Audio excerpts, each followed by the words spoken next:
on a 1 heure, donc on va faire une grosse quarantaine, 45aine de minutes de discussion entre nous, et puis après 15 minutes de questions pour vous. Et on va commencer tout simplement par se présenter. Donc, qui êtes-vous, la taille de votre entreprise, la taille de votre équipe. Et je pense que c'est déjà pas mal. On va commencer par toi, Nadia, parce que voilà, la mixité fait qu'on commence. Merci, ça fait plaisir. Bonjour. Alors, moi, je suis Nadia, donc je travaille pour Faber Novel Technologies. On fait partie d'un groupe qui est Faber Novel. Faber Novel, aujourd'hui, le groupe compte 400 salariés. Au niveau technique, en fait, on doit être autour de 160. Voilà, les devs. Et donc, Faber Novel Technologies, on la forme avec une autre entité de la boîte. Donc, c'est une marque, en fait, qui a été créée en septembre 2017. Voilà. Et dans mon équipe, du coup, moi, je suis responsable communication. Et il y a une autre responsable de communication qui vient d'arriver fraîchement. Et on a un designer. Voilà. Donc, on a une toute petite équipe pour l'instant. Jean. Bonjour, donc moi c'est Jean, je suis cofondateur, CTO et CPO de Brigade. Brigade, c'est un service de mise en relation entre des entreprises et des indépendants pour des missions de courte durée dans l'hôtellerie, la restauration et l'événementiel. On est actuellement opérationnel sur Paris, sur Londres et sur Lyon. On a monté cette entreprise avec mon associé Florent Malbranche il y a 2 ans et demi maintenant. Et on est aujourd'hui une 50aine avec des enjeux de croissance assez forts. Et notamment de déploiement sur d'autres villes en Europe et en France. Et Nicolas. Bonjour, donc Nicolas, je suis le CTO de Meilleurs Agents. Meilleurs Agents, c'est une plateforme qui met en relation des particuliers qui ont un projet immobilier avec des agences immobilières. Voilà, on est un peu plus de 200 et c'est une startup qui a 10 ans d'existence. Et moi, je m'appelle Alban et j'étais le CTO de Numa pendant 2 ans et demi jusqu'à il y a 1 mois à peu près. Donc Numa, c'est un des gros accélérateurs français. On était 160 dans 6 pays. Et donc là, je suis parti pour faire mes propres projets dans mon coin.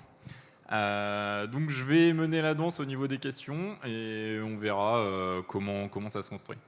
Première question, ça va plutôt être pour Nicolas, je pense, parce que c'est toi qui a amené cette question-là. La relation entre les RH et les équipes tech sont quelque chose d'assez vital pour recruter. À quel point c'est clé chez vous? Alors, je pense que ça dépend énormément du moment dans lequel se trouve la startup ou l'entreprise. Pour beaucoup d'entre vous qui sont peut-être dans des structures plus petites, en tout cas, moi, quand j'ai exercé le métier de CTO ailleurs, c'est vrai qu'au départ, on n'a pas forcément de RH, donc on fait beaucoup de choses tout seul. On apprend à recruter un peu sur le tas, on essaye de se faire un petit process de recrutement petit à petit. Quand on arrive dans des tailles d'entreprise comme Meilleurs Agents, avec des volumes de recrutement, on est passé en 1 an et demi des équipes de 10-15 personnes à une quarantaine de personnes aujourd'hui, donc c'est des croissances qui sont assez importantes. C'est clair qu'après, on ne peut plus faire sans RH. Après, le terme RH, c'est quelque chose d'assez large aujourd'hui. Ça comporte plein de compétences différentes. Nous, ce qu'on a fait plus particulièrement, c'est qu'en fait, on a embauché quelqu'un dont le métier au quotidien est d'aider les équipes produits, data et tech à recruter. Donc, qui travaille à la fois sur des sujets de marque employeur, mais aussi très clairement qui nous accompagne dans le recrutement au quotidien. La relation, évidemment, elle est clé, notamment parce que ça nous permet, nous, de nous décharger d'une grosse partie opérationnelle qui est très coûteuse en termes de temps. Mais surtout, quand on arrive à créer le bon binôme et à bien s'entendre sur la typologie de profil qu'on va chercher, ça amène tout simplement à un autre avis, une autre façon de voir les choses, une autre façon de lire les gens parfois. Et je pense que c'est quelque chose qui est assez clé, notamment dans des structures qui sont en croissance. Voilà, d'être capable vraiment pour grossir, c'est clair qu'il faut construire un département RH avec, encore une fois, cette fonction vraiment particulière qui est dédiée au recrutement et à faire briller la marque à l'extérieur. Et juste, c'est à partir de... Est-ce que tu peux mettre un chiffre sur le moment où tu as besoin d'un RH? Moi, j'en avais besoin tout de suite, en tout cas d'avoir vraiment quelqu'un de dédié à ça. Je dirais que passer 10 recrutements dans l'année sur une équipe, si vous faites tout seul, pour aboutir à 10 recrutements, c'est souvent énormément d'entretiens, énormément d'interviews, etc. Donc je pense que si je devais donner un ratio au-dessus de 10, c'est pas mal d'avoir quelqu'un pour se faire accompagner. Ok, Jean, tu avais quelque chose à dire visiblement. Oui, alors nous, c'est un sujet d'actualité. On a énormément grossi les équipes, on a doublé les équipes au cours des 10-12 derniers mois, sur absolument tous les services, y compris la tech. Nous, on a mis 2 choses en place. En anticipation des recrutements qu'on allait faire, on a renforcé la culture d'entreprise et on l'a fait de façon à qu'elle soit transverse, qu'on ait tous les mêmes valeurs dans la boîte, donc on a 5 valeurs chez Brigade. Et on a mis à plat tous les process de recrutement, les process RH, d'onboarding et sur la durée, pour qu'ils soient identiques à tous les services de la boîte. Donc déjà, ça, c'était une première chose qui a permis de faciliter énormément ensuite l'étape de faire scaler l'équipe. Et à côté de ça, moi, je me suis entouré d'un Head of Engineering qui donc s'occupe de tout ce qui va être l'organisation, le recrutement, le suivi des équipes, sur la durée. Donc il a pris vraiment toute la partie managériale pour que moi je me concentre exclusivement sur mes responsabilités stratégiques techniques, stratégiques produits et stratégiques de la boîte avec mon associé. Et moi, sur le Head of Engineering et sur le Head of Product, parce que j'ai aussi un Head of Product, maintenant j'ai vraiment plus un rôle de les aider à les accompagner dans leur travail, mais c'est eux qui ont pris justement cette casquette managériale RH. Et au global sur l'entreprise, on a aussi anticipé en mettant plus de middle management, parce qu'en fait ça va de pair en fait avec les RH, et que d'un coup on se retrouve avec un flux d'informations à traiter, de communication et de réunions qui est assez exponentiel, et c'est assez dur de rester bon là-dedans en continuant à côté d'être bon sur ses propres tâches opérationnelles en tant que CTO ou autre C-level. Moi, je vais parler plus côté communication, puisque je m'occupe de communication. En fait, chez nous, on avait mis en place très très tôt, en fait, on a impliqué les techs dans la communication. Donc la marque employeur, c'est la communication à l'externe, ce qu'on fait de ce qui se passe en interne. Et effectivement, ce qui était super rigolo, et c'était vraiment l'initiative de nos collaborateurs, ils ont commencé à écrire les annonces. Parce que quand on va sur le site, on voit une annonce institutionnelle, on le lit, bon, bah, c'est super, c'est bien détaillé. Mais effectivement, on peut aussi mettre une petite touche. On peut aussi séduire dès l'annonce. Donc en fait, on avait un premier designer, c'était un designer lead, que lui, il a fait une annonce pour les designers, il a partagé avec tout le monde en disant voilà, moi je veux ça. Donc en fait, c'est une annonce qui est assez longue, mais qui est très détaillée, avec un langage très détendu. Voilà. Et on a dupliqué cette modèle pour les techs, et ça a très très bien marché. Parce qu'en fait, les réponses, ce qu'on a récupéré, c'était les gens qui étaient pas très soutenus. En fait, c'était voilà, ils nous parlaient comme si voilà, on se connaissait déjà. Donc en fait, pour la marque employeur, c'est super important que vous recrutez les techs. Donc il faut que déjà il y a une petite plume technique qui apparaît sur vos annonces. Ensuite, derrière, par exemple, les filles qui s'occupent de recrutement chez nous, elles font le screening. Donc elles appellent, elles contactent les candidats qui ont postulé. Mais le premier contact physique se fait toujours avec un technique.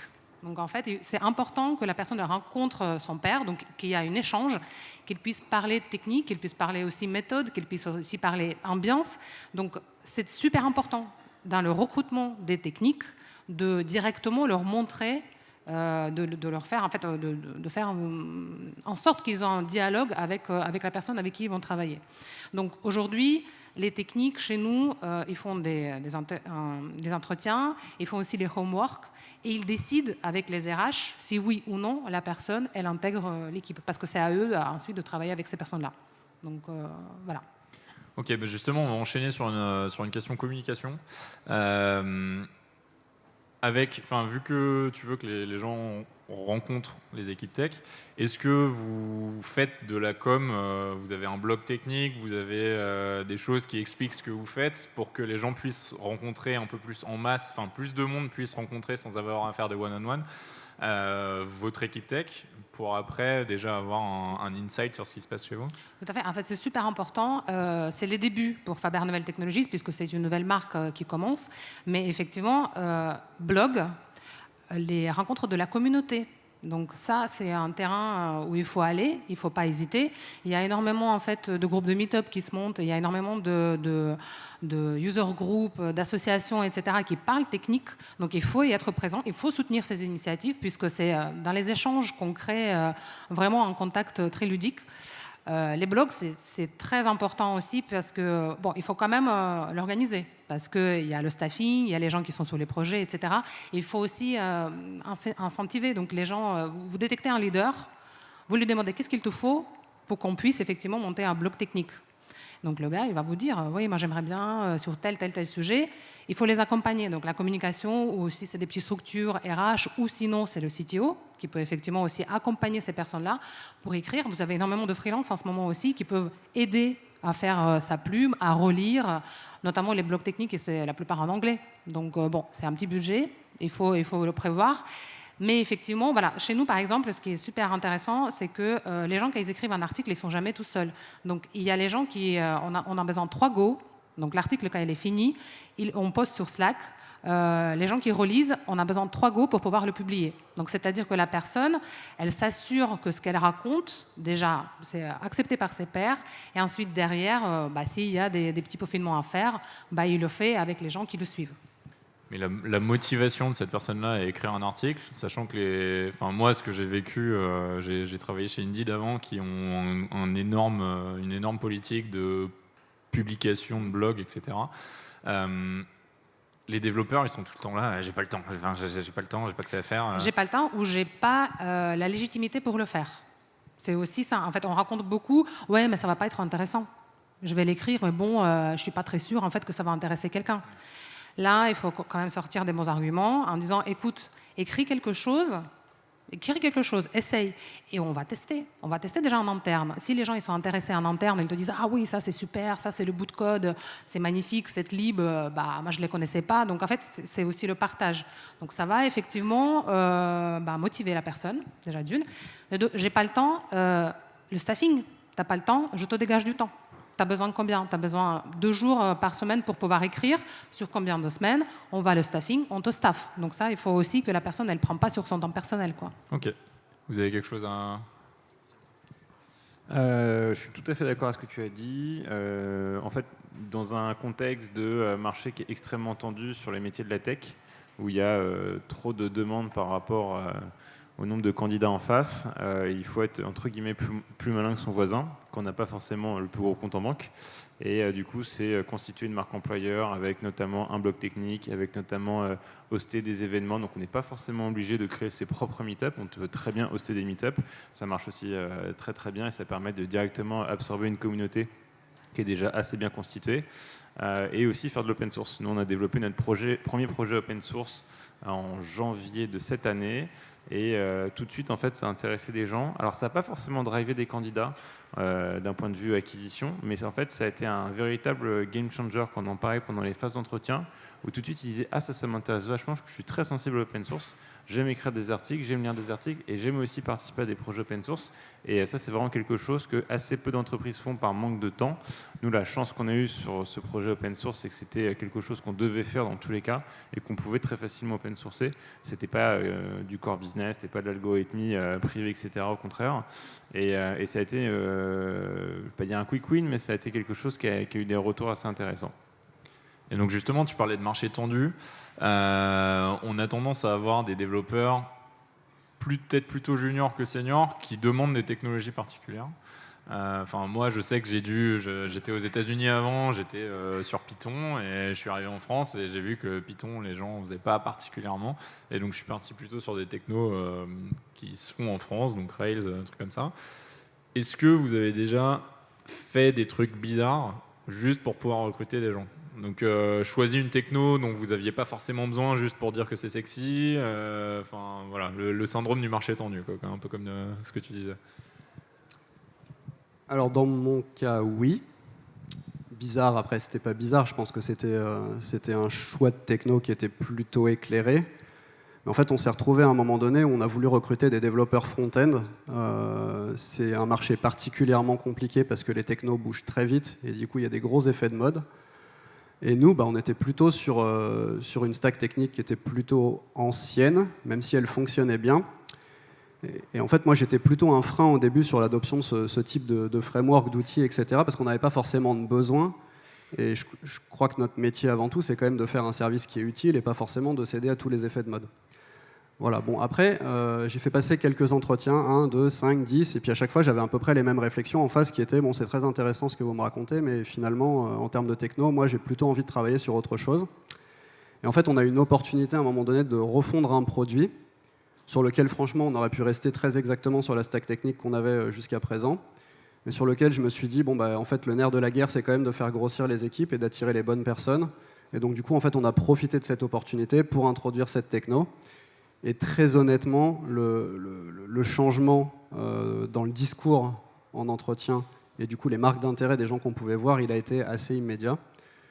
Ce qu'il faut savoir aussi quand on fait ça, c'est que du coup il faut vendre ça et l'expliquer en interne, c'est-à-dire que ça sert à rien d'essayer de vendre le sujet de la nouvelle techno au reste de la boîte en expliquant que ça va révolutionner l'entreprise. En fait, moi j'ai essayé d'être transparent dans ces cas-là en disant voilà, on a une opportunité, on doit réécrire quelque chose, on doit refaire quelque chose. Et en fait, on va introduire cette techno, ça va nous ralentir au départ parce qu'on va devoir se former, etc. Et en fait, l'enjeu principal, c'est le recrutement. Voilà. Et franchement, c'est rétrospectivement plutôt quelque chose dont on est content. Vas-y. Nous concernant, alors nous comme on a 2 ans et demi d'entrée de jeu, on a démarré sur une stack qui était moderne. Donc déjà, ça nous a évité d'avoir justement ces changements un peu à 90 degrés qui, mine de rien, sont très coûteux. C'est un risque. On change de stack, c'est systématiquement. Ça vous arrivera un jour. Ça nous arrivera un jour, je sais. En fait, au début, quand j'ai choisi la stack de techno pour Brigade, j'ai été hyper pragmatique parce que je me suis dit, prends pas la stack la plus sexy entre guillemets, ou même moi que j'aimerais découvrir, etc. Prends celle où tu vas pouvoir recruter le plus facilement. Parce que nous, bon, déjà on fait du B2B, donc on n'est pas un réseau social, on n'a pas des contraintes de scalabilité démentielles. Et je pense qu'aujourd'hui, toutes les technos assez modernes ou assez répandues, elles scalent très bien. Donc par conséquent, il fallait être assez malin plutôt sur et s'intéresser à d'autres points que la scalabilité, que l'aspect cool à la mode. Mais des technos en fait où on peut recruter très facilement parce que soit c'est des technos qui sont abordables, donc du coup il y aura une grosse masse de gens qui vont pouvoir le faire. Alors après il faut prendre les bons candidats, hein, c'est toujours pareil, mais au moins on va pas aller sur des technos comme le Scala où grosso modo même un junior va coûter extrêmement cher parce que personne n'en fait, c'est des technos un peu d'élite. Et donc ça a été un premier argument très fort. Et deuxièmement, c'est nous en fait on a un peu instauré une philosophie en interne, on se dit on laisse beaucoup de liberté aux gens, dans le sens où nous, en fait, on a un très gros aspect ownership en interne. Donc moi, je ne suis pas fermé à explorer de nouvelles techno. Nous, on a récemment fait un hackathon en interne pour développer un POC de petits side projects en complément de notre activité principale. Et j'avais un peu un front en interne pour faire du GraphQL, donc une nouvelle techno un peu à la mode. Et j'étais là, hors de question qu'on mette ça en prod, c'est trop risqué pour l'instant, on n'en a pas besoin, ça ne sert à rien. Et par contre, pour le hackathon, j'ai dit carte blanche, vous faites ce que vous voulez. Donc ils ont fait du GraphQL, donc ils étaient hyper contents, ils ont adoré. Et puis eux-mêmes après ils m'ont dit ouais c'est vrai qu'on va peut-être pas le mettre en prod tout de suite. Voilà. Mais c'est vrai qu'il faut, je pense qu'en fait c'est à la fois du pragmatisme et se rendre un petit peu sexy. Donc il faut savoir un petit peu jongler entre les deux. Faut pas tout cutter et dire tous les 6 mois on change de techno pour être sur les derniers trucs dernière fraîcheur parce que ça ne va pas fonctionner. Mais à côté de ça, il faut être assez ouvert d'esprit et il faut continuellement un petit peu essayer de se réinventer et d'être surtout à l'écoute de ce qui se fait. Donc une des choses qui marche bien en général pour recruter, de ce que j'ai pu voir moi dans les interviews que je fais avec des managers tech, c'est la cooptation. Est-ce que vous en faites? Et si oui, comment est-ce que vous avez déjà commencé à en faire et à quel niveau? Parce que donc j'étais aux États-Unis avant, chez HubSpot. Je ne sais pas si vous connaissez le CRM HubSpot. La cooptation te donne $30 000. Chez Microsoft, c'était 10 000 à l'époque. Je ne sais pas s'ils ont baissé, augmenté, etc. Mais on est à des niveaux qui sont juste ridicules. Comment vous avez, sans vous demander des chiffres, comment vous avez mis une barre et comment vous avez commencé à... est-ce que vous essayez vraiment de pousser la cooptation ou pas? Je ne sais pas qui est plus... Alors bon, c'est plutôt les sujets vraiment RH. Donc chez nous, c'est les RH qui s'en occupent. Et il y a une prime de cooptation qui est mise en place chez Faber Novel Technologies. En fait, c'est une fois que le période d'essai est validée, donc la personne, elle reçoit effectivement la prime de cooptation. Et je pense qu'il y a une petite modalité aussi si je ne sais pas, elle reste 1 an ou 1 an et demi. Donc il y a un petit rappel. Je ne vais pas m'avancer dessus parce que je n'ai pas trop regardé ces conditions-là sur la cooptation. Mais en fait, ce qui est super intéressant pour la marque employeur, que le nombre de personnes cooptées, c'est en fait, on peut vraiment juger d'une année à l'autre comment la boîte se porte et comment les salariés aussi perçoivent la culture de l'entreprise. Plus on a de cooptation, en fait, plus on se porte bien, plus la culture elle est forte, plus les gens ils sont épanouis chez nous. Et il y a une entité dans le groupe Faber Novel qui ne souhaite pas de faire les primes de cooptation. Vous pouvez coopter si vous voulez que les gens ils viennent travailler dans la structure, mais il n'y aura pas de prime. Donc en fait, ils considèrent effectivement que on a des experts, on a quand même pas mal aussi de... Vous pouvez aussi énormément apprendre chez nous. Vous venez chez nous, vous apprenez. Bon, il n'y aura pas forcément la cooptation, mais vous aurez quand même des bonnes conditions de travail. Voilà. Donc il y a 2 modèles qui existent au groupe et les 2 marchent. Voilà. Okay. De notre côté, on a un modèle de cooptation qui est un modèle de cooptation classique, donc c'est-à-dire en effet, après la période d'essai, si elle est validée, la personne qui a recommandé son pair touchera de l'argent très concrètement. Malgré tout, ça reste quand même quelque chose qui reste assez à la marge en termes de recrutement pour nous. Je ne me l'explique pas forcément, j'espère que les gens sont contents chez nous, a priori c'est le cas. Néanmoins, ça crée quand même des choses qui sont intéressantes. C'est pas magique non plus, c'est-à-dire qu'il ne faut pas qu'il y ait un effet un peu clanique à un moment donné, c'est-à-dire des gens qui cooptent beaucoup, mais du coup on va recréer un petit peu des structures à l'intérieur de l'équipe très proches, mais qui ne vont pas forcément bien s'intégrer avec le reste des équipes. Donc ça c'est un des sujets qu'il faut regarder. Et le dernier point, c'est qu'en fait, décréter qu'on va faire de la cooptation du jour au lendemain, en fait c'est bien, mais c'est un sujet compliqué. C'est-à-dire qu'en fait, quand vous cooptez quelqu'un, vous êtes en train de vous engager vis-à-vis du reste de vos pairs, de recommander quelqu'un, et en fait, vous êtes en train de vous mettre en risque. Donc déjà, il y a plein de gens qui n'ont pas forcément envie de faire ça, en tout cas au départ. Donc moi, je sais ce qu'on a fait, et notamment, encore une fois, la coopération avec les RH, ça c'est un sujet qui est intéressant. Aminata, donc, qui est notre recruteuse, passe du temps avec les développeurs qui le souhaitent pour screener leur LinkedIn avec eux, pour leur poser des questions, pour revoir des profils avec eux, etc. Et parfois, ça donne des pistes qui sont vraiment intéressantes.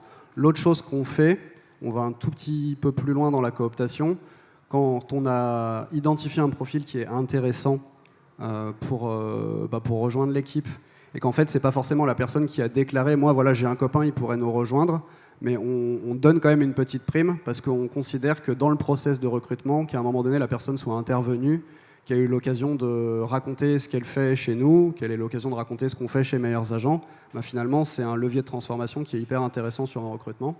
Et du coup, voilà, on essaie d'aller un tout petit peu plus loin là-dedans quand il y a eu une part significative de responsabilité dans un recrutement de quelqu'un. Voilà. Et donc, à ne pas négliger cette phase amont, vraiment de passer du temps pour identifier les bons profils et d'aider les développeurs. D'ailleurs, ce n'est pas valable que pour les développeurs pour pouvoir le faire. Concernant la cooptation chez Brigade, nous, alors pour le coup, on a eu de très bons résultats parce que plus de la moitié de l'équipe technique, ça a été issu de cooptation. Alors nous, la différence, je pense, avec ton entreprise, c'est que nous, on est une plus petite équipe, premièrement. Et c'est combien l'équipe technique On est autour d'une 15aine de profils sur le produit et la tech. Et ce qui s'est passé, c'est que forcément, quand on a démarré Brigade, on avait peu de budget, donc c'était des juniors. Donc c'est très facile de faire de la cooptation avec des juniors parce qu'ils vont grosso modo demander à leurs potes de promo. Donc l'intérêt, c'est que ça permet très rapidement de recruter. Et quand on recrute des A-players, les A-players appellent d'autres A-players et on se retrouve avec une équipe junior, certes, mais avec un très fort potentiel. Et c'est ce qui nous est arrivé et ça nous a permis de très très bien avancer. Et c'est encore un des éléments très très moteurs de l'équipe technique aujourd'hui. Alors après, effectivement, je rejoins ce que tu disais, c'est qu'il y a aussi un effet clanique. C'est que du coup, qui veut dire on invite ses potes, ça veut dire qu'il va y avoir un peu des groupes qui vont se faire dans l'équipe technique. Et que du coup, l'intégration d'éléments, entre guillemets, je veux dire externes, mais qui ne sont pas issus de la cooptation, ça peut être plus compliqué. Donc il y a un véritable point d'attention à ce sujet-là. Et effectivement, maintenant, aujourd'hui, on recrute encore 6 profils sur la tech. Donc on est en train de faire encore une fois bien grossir les équipes. Et on est un peu arrivé aux limites de la cooptation parce qu'on recherche des profils variés avec plus de diversité, puisque le problème de la cooptation, c'est qu'en général, on recrute des clones. Et donc, moi, venant d'Epitech, 80% de l'équipe technique vient d'Epitech. C'est bien, mais c'est bien d'avoir la diversité aussi. Le talk juste avant en parlait beaucoup, et je suis tout à fait d'accord avec ce qui a été dit au niveau d'intégrer aussi des profils féminins. C'est quelque chose de très compliqué aussi, donc c'est pour ça je pense que la cooptation c'est bien, c'est un quick win pour faire très rapidement grossir ses équipes avec certains types de profils type junior où ça marche assez bien, mais ça ne doit pas être la solution ultime entre guillemets. Il faut ouvrir les vannes à fond et aller chercher de la diversité. Nous, on a des profils internationaux, ça apporte énormément de choses aussi dans l'entreprise, et par conséquent, il ne faut pas hésiter à y aller, quoi. Donc, juste pour rebondir sur le fait que tout le monde vient d'Epitech et que ça peut créer des groupes, est-ce que tu as peur que si quelqu'un d'un groupe s'en va, tout le groupe commence à se dire en fait je vais peut-être y aller aussi ou... Alors, ça nous est déjà arrivé que quelqu'un d'un des groupes, et d'ailleurs la personne qui avait coopté le reste du groupe, entre guillemets, soit partie. Moi, j'ai eu très peur que ça arrive, donc j'ai fait énormément de pédagogie avec les autres pour lui expliquer pourquoi il voulait partir, les raisons de son départ, beaucoup de transparence, hein, surtout. Et au final, non, pas tant que ça, parce qu'ils étaient tous très contents de ce qu'ils faisaient chez nous, ils le sont toujours aujourd'hui, et ils ont bien compris que dans un contexte professionnel, les gens viennent et les gens partent. Mais c'est sûr que si j'avais pas fait ce travail, cet effort de discussion avec eux et de pédagogie, j'aurais pu avoir de mauvaises surprises. D'accord, donc ça amène la question d'après qui est sur justement le retain, enfin comment faire en sorte que les gens restent chez vous. Est-ce que vous avez mis en place des stratégies particulières? Est-ce que vous avez parce qu'en France, moi je vois par rapport aux États-Unis, en France on est quand même assez axé sur si tu veux grandir dans la boîte, tu deviens manager. Moi personnellement je pense que c'est une erreur. Il y a des gens qui sont très très techniques et qui veulent le rester, et chez Indeed l'employé numéro 2, donc 12 ans de boîte dans une boîte qui a été vendue à 1,5 milliard, était administrateur de base de données, et il est resté administrateur de base de données. Le mec c'était à peu près le meilleur mec du monde que je connaissais sur tout ce qui était base de données, mais il est resté, il n'avait pas d'autres responsabilités que ça, quoi. Il n'avait personne en dessous de lui, c'était ce qui lui plaisait. Est-ce que vous avez des politiques particulières sur la croissance d'une personne dans votre boîte, sans que ce soit notamment juste d'avoir des gens à manager? C'est un sujet qui est vieux comme la tech, hein, je crois, celui-là. En effet, je te rejoins, je pense que c'est une erreur assez classique de se dire que la trajectoire est la seule trajectoire pour évoluer dans la tech, c'est de devenir manager. Ça fait souvent des gens qui sont assez malheureux dans leur job et qui font, je pense, du coup, assez mal le job. Moi, je suis en plein dans le sujet en ce moment, alors je ne sais pas si ce que je suis en train de faire, ça va marcher ou pas, parce que je suis en train de le faire vraiment en ce moment. Ce que j'ai essayé de faire, donc déjà d'essayer de structurer un peu les choses, c'est-à-dire que là on est arrivé à des tailles d'équipe où pour projeter les développeurs, mais d'une manière plus générale les gens qui bossent dans les équipes produits, data tech, à un moment donné, et notamment pour les plus jeunes, c'est important de leur donner une grille de lecture des axes de progression qu'on va attendre d'eux. Donc c'est la fameuse grille, alors on essaye de la faire la plus simple possible, on essaye de pas forcément la lier à des salaires très précis, etc. Mais l'idée, en fait, c'est plutôt de la construire pour montrer une progression et du coup pour montrer des chemins possibles. Et du coup, ce que j'ai fait et qu'en fait j'ai repris de ma première entreprise, donc qui s'appelait Octo, qui avait beaucoup grossi aussi et qui était plutôt une ESN, j'ai essayé de reprendre en fait 2 tracks différents, c'est-à-dire c'est une possibilité d'évolution que de devenir manager, mais c'est une possibilité. Et en fait, c'est d'essayer de montrer des niveaux de progression et de mettre la barre assez haut sur les profils techniques pour des gens qui ont envie de faire leur carrière dans la tech et qui ont envie de grandir là-dessus. Et je pense que ce qu'ils ont à développer, du coup, c'est plutôt des qualités de mentoring, apprendre leur métier à d'autres. Ça ne veut pas dire être manager, mais ça veut dire savoir transmettre du savoir. Ça peut être participer à des événements comme ça, comme le Web Today, donc venir parler en public, expliquer son métier, etc. Et c'est surtout leur donner l'occasion de briller en interne et d'être reconnu, parce que dans nos métiers, je pense que quand on construit une plateforme, quand on construit des services comme on les construit aujourd'hui, c'est des gens qui ont énormément de valeur et c'est vraiment ceux qu'on a envie de garder. Et je crois aussi qu'on a envie vraiment de les valoriser. En tout cas, moi, c'est ce que j'essaye de faire. Parce qu'au quotidien, et notamment pour les plus jeunes, c'est souvent des gens qui font rêver, ou en tout cas qui donnent envie de progresser, d'atteindre un certain niveau, etc. Donc c'est vraiment important de travailler là-dessus. Donc moi, c'est comme ça que j'ai essayé d'y répondre. Je l'avais vu très bien marcher dans ma première boîte. Est-ce que ça aura le même succès? Je ne sais pas encore, mais en tout cas, c'est ce que j'espère. Je pense qu'il est important là-dedans, c'est vraiment gestion de carrière. Parce qu'on n'est pas obligé d'être manager pour être bien payé, pour avoir vraiment, pour monter dans la boîte. Ce qui est intéressant en fait de voir, c'est qu'on donne des responsabilités, mais ça va être plus les responsabilités de transmission effectivement. Donc transmettre le savoir et préparer la relève. Vraiment former, accompagner les nouveaux qui arrivent, les intégrer. Et ensuite aussi, par exemple, chez Faber Novel Technologies, on n'a pas un seul CTO. On a une équipe de CTO. Donc ce sont des personnes qui peuvent être le tech lead ou pas forcément, qui ont des gens qui managent ou pas forcément, mais ils sont là pour choisir stack technique, par exemple, enfin l'atelier, on ne le dit pas forcément, qui peuvent donner un coup de main sur l'architecture. Ils sont spécialistes, vraiment experts dans les différents domaines, et donc ils sont là vraiment pour accompagner. Et en fait, pour vraiment voir comment tu accompagnes la personne dans sa carrière, lors des points annuels, par exemple, ils mettent avec leur manager les objectifs. Voilà, ce sont des objectifs que j'aimerais attendre cette année. Est-ce que ce sont des objectifs managériels ou pas? C'est à eux de voir. C'est vraiment être à l'écoute. Qu'est-ce que vous voulez faire? Quels sont les projets que tu veux faire? Quelle techno tu veux essayer? Est-ce que tu veux manager, oui ou non? Est-ce que tu veux intervenir aux conférences, oui ou non? Et en fonction de ça, donc il y a un dialogue. Donc c'est un dialogue en permanence. Et en fonction de est-ce que la personne attend ou pas ses objectifs, on peut les réajuster effectivement ou les changer et aussi expliquer, écoute, là non, t'étais pas à la hauteur, donc l'année prochaine peut-être. Voilà. Je suis tout à fait d'accord avec ce qui a été dit. Je rajouterais une seule chose, c'est que nous en interne, on a mis 3 voies entre guillemets.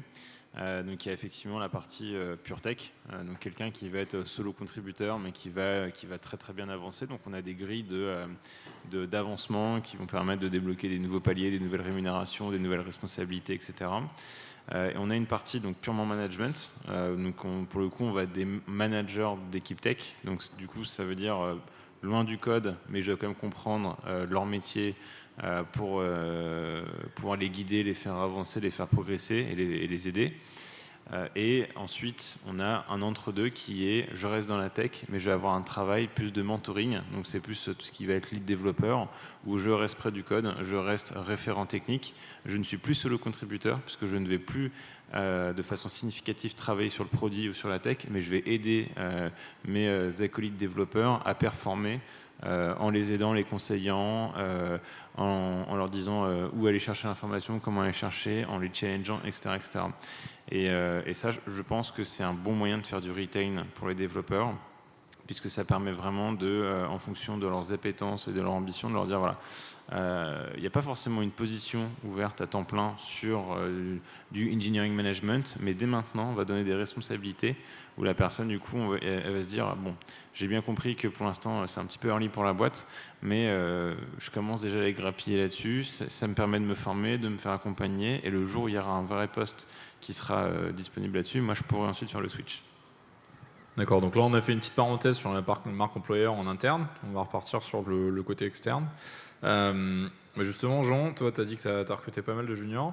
Est-ce que tu penses qu'il faut te donner une image d'entreprise différente quand tu cherches à recruter des juniors par rapport à quand tu cherches à recruter des seniors? Et peut-être la deuxième partie de la question sera pour Nicolas, parce que je crois que vous avez pas mal de data scientists.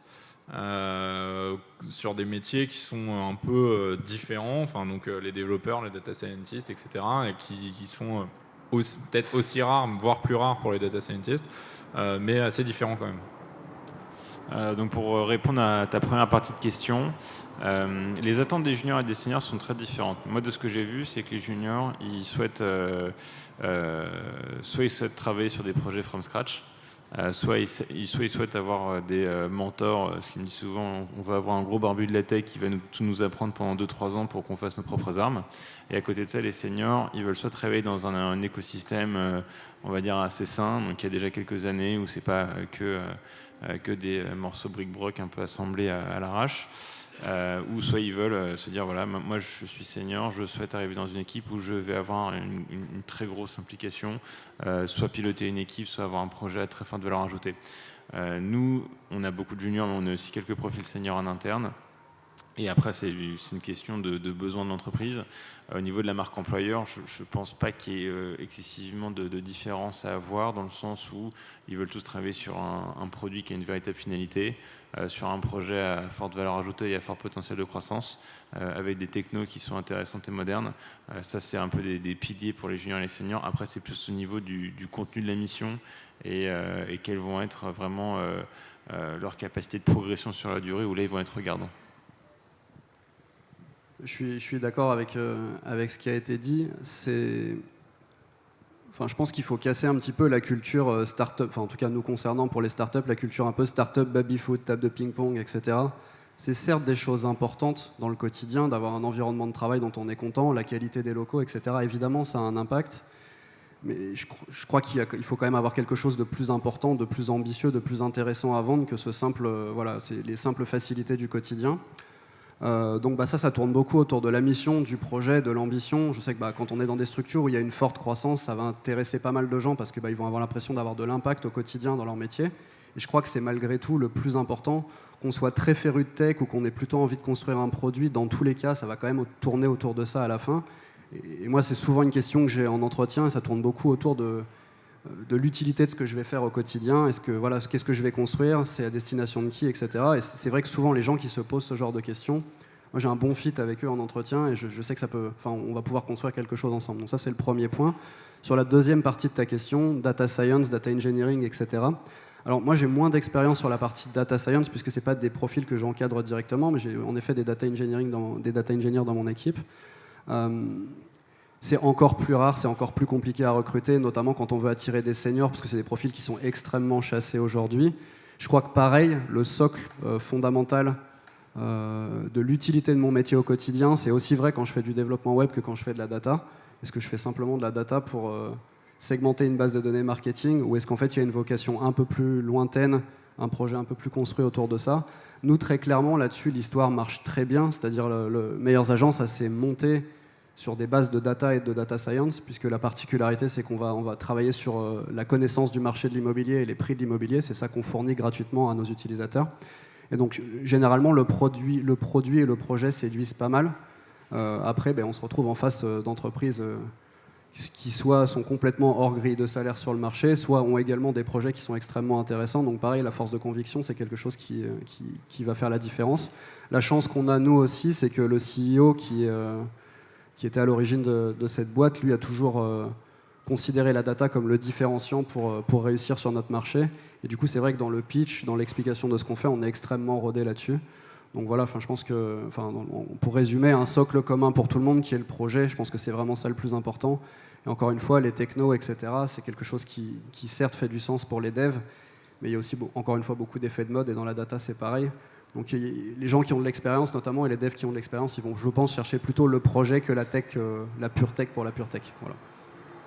Ok, pour revenir sur la communication pure, je ne sais pas si ça vous est déjà arrivé, je pense que tout le monde a déjà fait une mauvaise recrue. Quelqu'un qu'on doit enlever d'une équipe assez rapidement, choses comme ça. Et est-ce que vous avez déjà, c'est peut-être plutôt pour toi au niveau com pur, eu à gérer quelqu'un qui part de chez vous et qui fait du bruit en disant c'est vraiment une boîte pourrie, il ne faut pas y aller parce que blablabla. Et comment ça se gère ce genre de choses? Alors, ça dépend où est-ce qu'il s'exprime. Parce qu'en fait, s'il s'exprime sur les réseaux sociaux, il faut répondre. Il faut répondre, il faut être très factuel.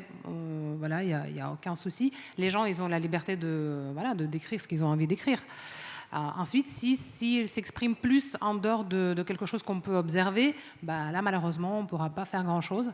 Et je pense que ce qui est le plus important pour la marque employeur, c'est la culture de l'entreprise. Donc, si vous avez une entreprise qui est saine, une entreprise vraiment qui prend soin de ses salariés, effectivement, il peut avoir des malentendus, des couacs de deux côtés. Si la personne elle part, si elle est blessée, elle s'exprime en fait, elle parle mal de l'entreprise. Malheureusement, on ne pourra pas forcément faire grand-chose, mais s'il est toujours en contact avec les gens qui sont de l'entreprise, ce sont des ambassadeurs qui, eux, ils vont écouter une fois, deux fois, troisième fois, ils vont se dire, bon, je pense que maintenant ça suffit, effectivement, tu es remonté, mais bon.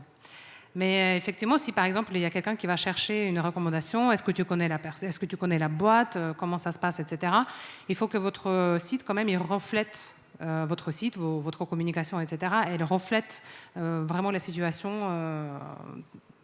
d'une manière très transparente ce qui se passe dans l'entreprise. Il ne faut pas qu'il y ait un décalage de ce que vous communiquez et ce que vous proposez réellement.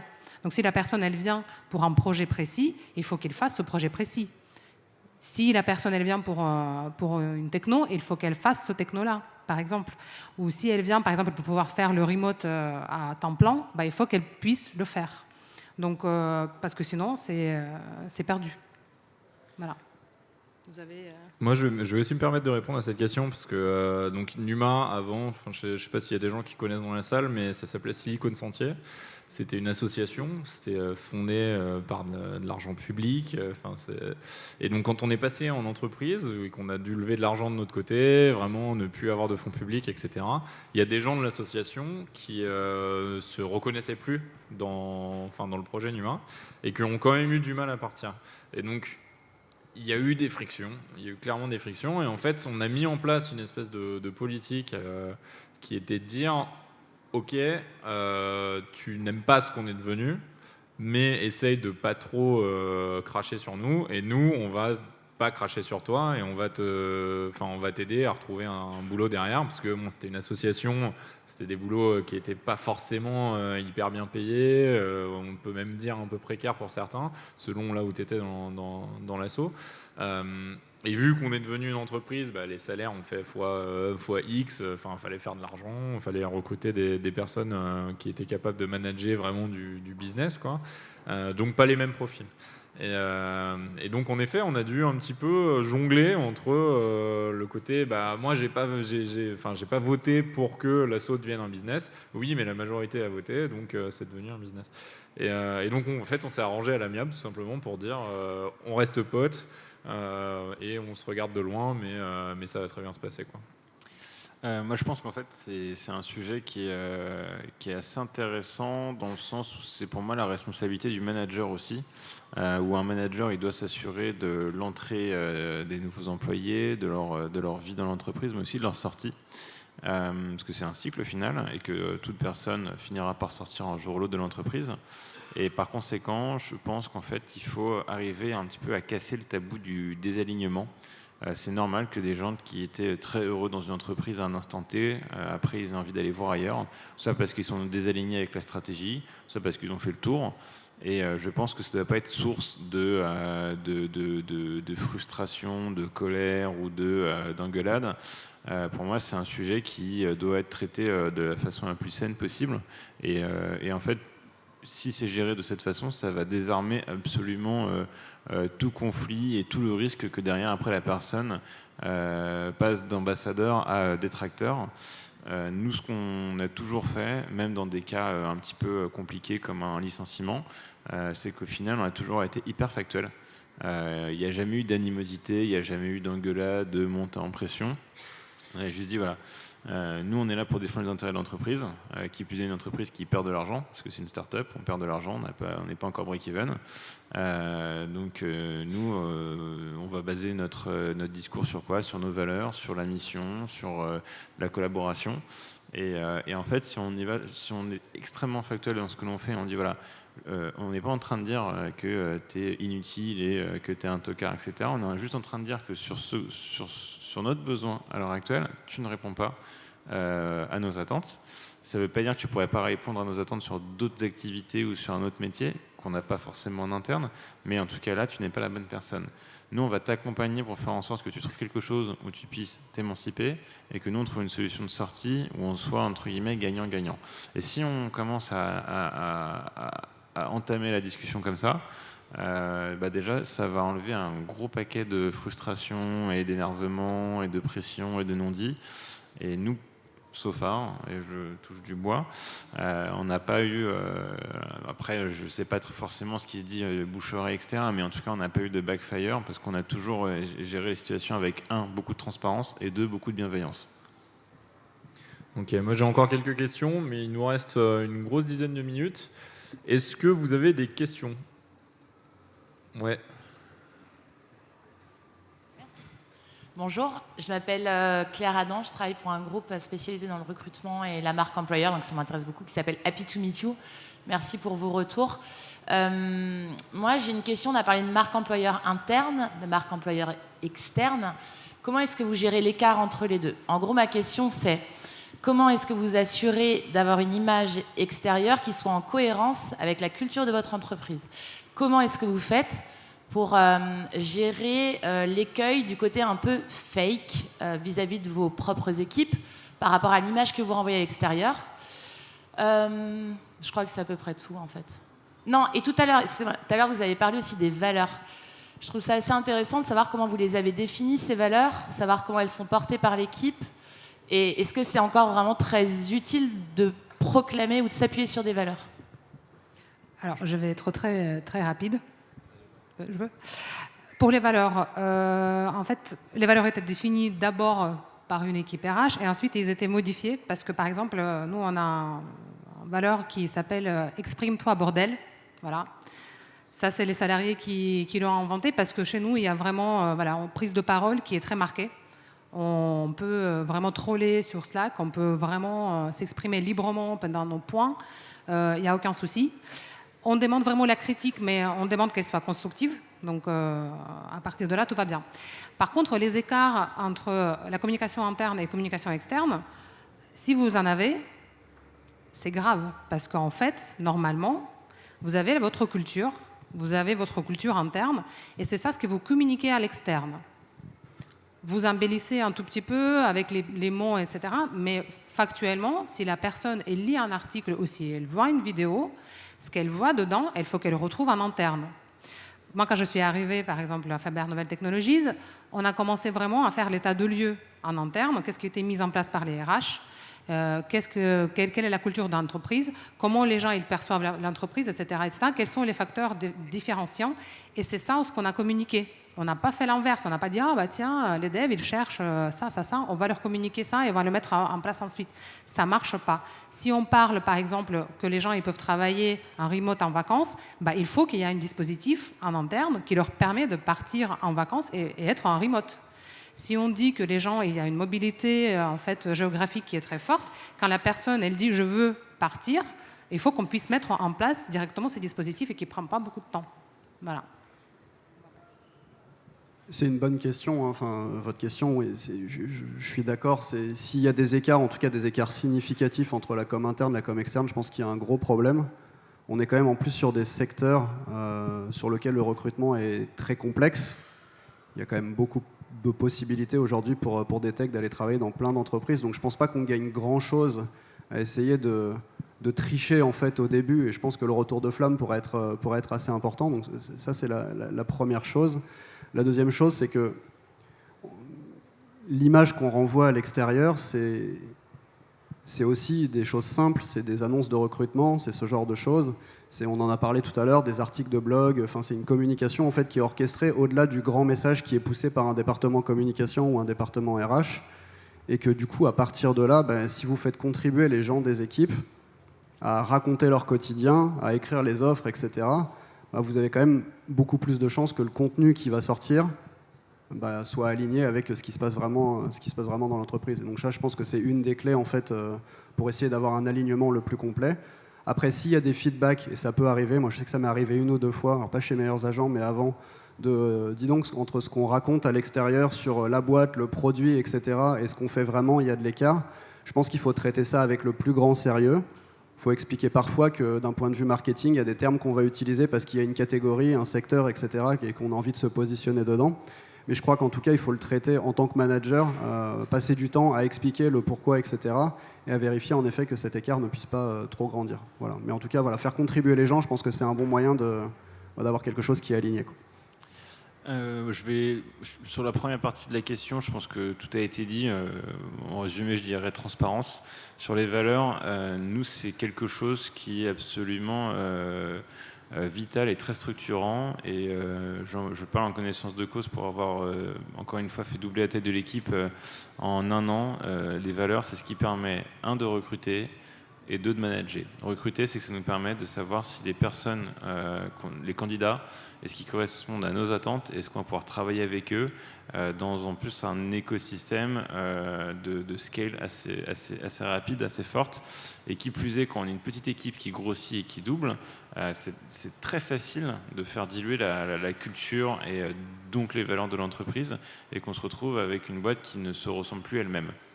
Ça, c'est le premier problème. Et deuxièmement, après, pour le management, pareil, c'est qu'en fait, l'intérêt de baser son management sur la culture et sur les valeurs de l'entreprise, c'est que du coup, ça rend absolument toute discussion très factuelle. C'est que nous, par exemple, dans nos valeurs, on a la bienveillance. Donc, si quelqu'un fait une remarque qui est à l'inverse de la bienveillance, on va dire, bon, tu es au courant comme moi que dans nos valeurs, on a la bienveillance. Il se trouve que ce que tu as fait là, ce n'est pas bienveillant, donc il y a un désalignement des valeurs. La personne en face, elle ne peut dire que oui, effectivement. Et à partir de là, en fait, ça permet d'enlever toute couche de subjectivité sur comment les personnes travaillent chez Brigade, etc. Ça, c'est le premier point. Le deuxième point sur les valeurs. Il ne s'agit pas de mettre les valeurs sur le mur et hop, c'est parti, c'est fini. Les valeurs, c'est beaucoup de pédagogie. Donc nous, dans notre process de recrutement, on explique les valeurs, déjà qu'est-ce qu'elles veulent dire, et souvent, on en discute avec les gens, que ce soit sur des one-to-one. C'est quelque chose où il y a un peu une discussion perpétuelle, pas forcément pour itérer dessus, même si on le fait et on a prévu de le faire assez prochainement, mais ne serait-ce que pour que les gens ils aient déjà une très bonne compréhension de nos valeurs, mais qu'ils les incarnent. Et pour les incarner, encore une fois, il ne s'agit pas de les afficher partout, mais il s'agit que les gens les comprennent, les respectent et souhaitent les véhiculer à leur tour. Et juste pour répondre sur la dernière partie de la question sur les valeurs, rapidement, nous on a fait le contraire de ce que tu disais. En fait, on est parti d'un séminaire, je ne me souviens plus si c'était l'été ou le séminaire de Noël, mais avec un peu d'alcool, un peu de trucs sympas, beaucoup de post-it, et donc on a réparti tout le monde. On les a fait assez tard, nos valeurs à Numa. On était déjà 70 dans l'entreprise, je pense. Et donc c'était un peu le bordel parce qu'on a demandé à tout le monde de faire des groupes de ce qu'ils pensaient qu'étaient nos valeurs. Après, on a pris tous les post-it, on les a répartis en gros nuages. Et à partir de là, on s'est dit, bon, qu'est-ce qu'on fait? Parce que, ok, c'est cool. Donc on a essayé de générer, on a fait un groupe de gens de l'entreprise de tous horizons qui ont proposé des valeurs. Ça n'a pas marché, les gens ne se reconnaissaient pas, et ça a itéré 3 ou 4 fois, quoi. On a mis quasiment 1 an et demi avant de réussir à en avoir des solides. Donc, allez-y assez tôt, quoi. Attendez pas d'être 80 avant de mettre des valeurs en place. On a répondu à tout. Il y a une autre question là-bas. Oui, bonjour. Ouais. Benjamin Amar de chez Eleven Labs. J'avais une question pour Nadia d'abord. Vous parliez de homework dans le process de recrutement de vos candidats. Déjà, comment ça se passe? Ça, c'est la première question. Et la deuxième question, c'est pour un petit peu tout le monde aussi autour de la table. C'est est-ce que vous pensez que l'intervention d'un technique dès le début du recrutement, ça peut être un moyen de transformer vraiment plus facilement ou pas la candidature? Alors, pour le homework, comment ça se passe? Il y a le premier entretien physique, quand la personne elle vient voir l'équipe technique. Et c'est là où, si je ne me trompe pas, on a 2 ou 3 exercices qui sont là. Et en fonction de niveau, on lui donne en fait à le faire. Et ensuite, il y a un échange. Donc, on regarde comment... En fait, on ne regarde pas forcément l'expertise que la personne est là, technique. Ça dépend du niveau qu'on cherche à recruter. Mais on regarde le cheminement. Comment il réfléchit, en fait, comment il s'y prend pour livrer ce qu'on lui demande. Voilà, parce qu'en fait, la logique, elle est très importante aussi. On peut apprendre à coder à un Scala, on peut switcher de Java à Scala, on peut faire ce qu'on veut, mais cette logique-là, d'une personne à l'autre, elle varie. Donc, ce que nous, en fait, on recherche, c'est vraiment les personnes qui sont très curieux et qui peuvent switcher très, très, très rapidement. Donc ça, c'est pour le... Voilà, donc Homework, c'est quelque chose qui nous aide à avoir et le niveau d'expertise et effectivement le niveau de réflexion. Voilà. Et deuxième question, c'était... J'ai déjà perdu. L'intervention dès le début du process, un technique ou pas, quoi. Oui, je pense que c'est quelque chose de très important. On le fait vraiment en premier entretien, c'est vraiment un entretien technique.